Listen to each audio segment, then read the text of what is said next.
Hospice is really, the word just means hospitality, and it really just means taking care of someone when they're ill. There's such a thing as family around the bedside laughing and people cooking in the kitchen their favorite foods, and family crying and someone dying in the living room amongst all of that.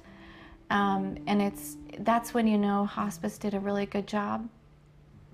You know, we're so busy learning how to keep someone alive. I think we forget that there is a normal cycle of life, and that we need to honor that. We need to honor patients' wishes, because sometimes we find ourselves trying to do things that are not necessarily in the best interest of what the patient wants, as opposed to what is technically possible.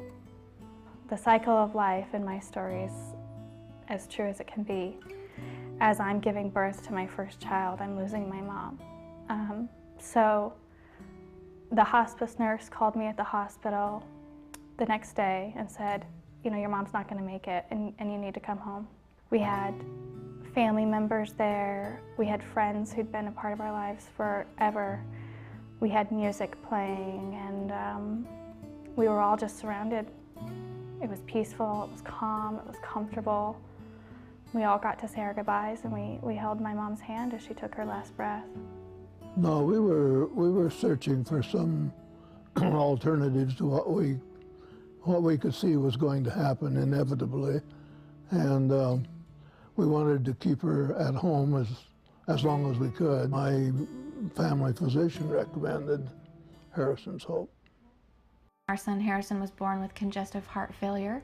He was probably less than 24 hours old, and his heart stopped, and he was being kept alive on a ventilator.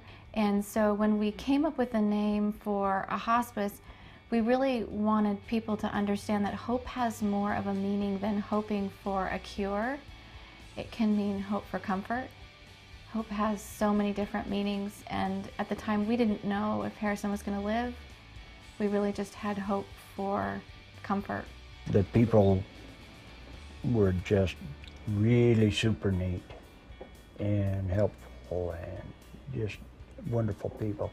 Hospice, you couldn't have asked for a better situation than what we went into with hospice. Each person went up and they were given a dove, and they would throw it up in the air. And they flew all off together toward their home, and they'd turn, and you'd see them, and then they would turn another way in the flight, and they would be totally gone all the way across there, and it was just gorgeous. Well, they just had more empathy on an individual basis than we could ever have expected. We have actually looked forward to whenever the hospice would come, not just for Mary Ruth's comfort, but to talk to us too.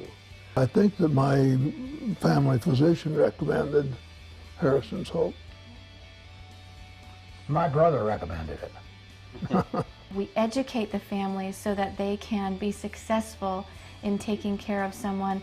I always tell people, whether you're a plumber or you are a waitress for a living, I'm going to teach you how to be a nurse overnight, so that when I leave here today, you can do everything that needs to be done for your loved one without me even being here.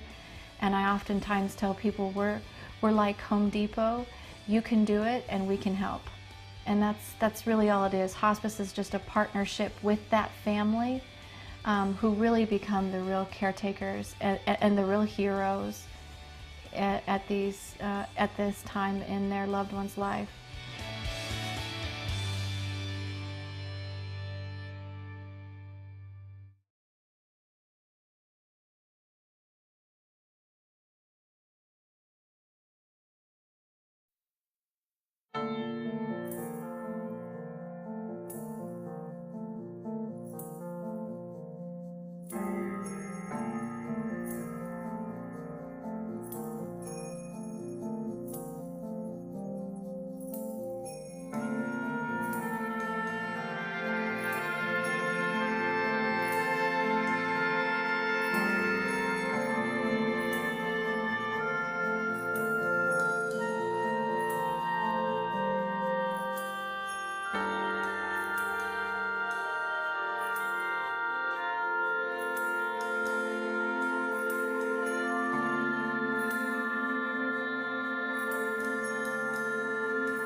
Every year when I taught the medical ethics course to the first-year medical students, I would ask them, what percentage of your patients do you think are going to die? And they'd all get very concerned. This is the first month of the first year of medical school. Most of them were about 22 years old. They've not seen patient number one, but they already knew how to answer that question.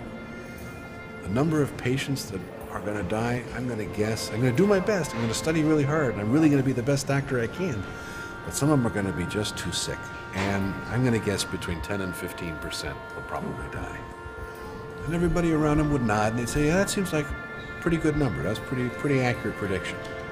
But the reality is 100% are going to die. It's medical school, it's not the seminary. We're not talking about eternal life, we're talking about human life. It's got a lifespan of less than 100 years, in most cases less than 80. So, if the very first day of medical school, you already think that you're in a different kind of a business than you really are, we've got a huge culture problem to overcome.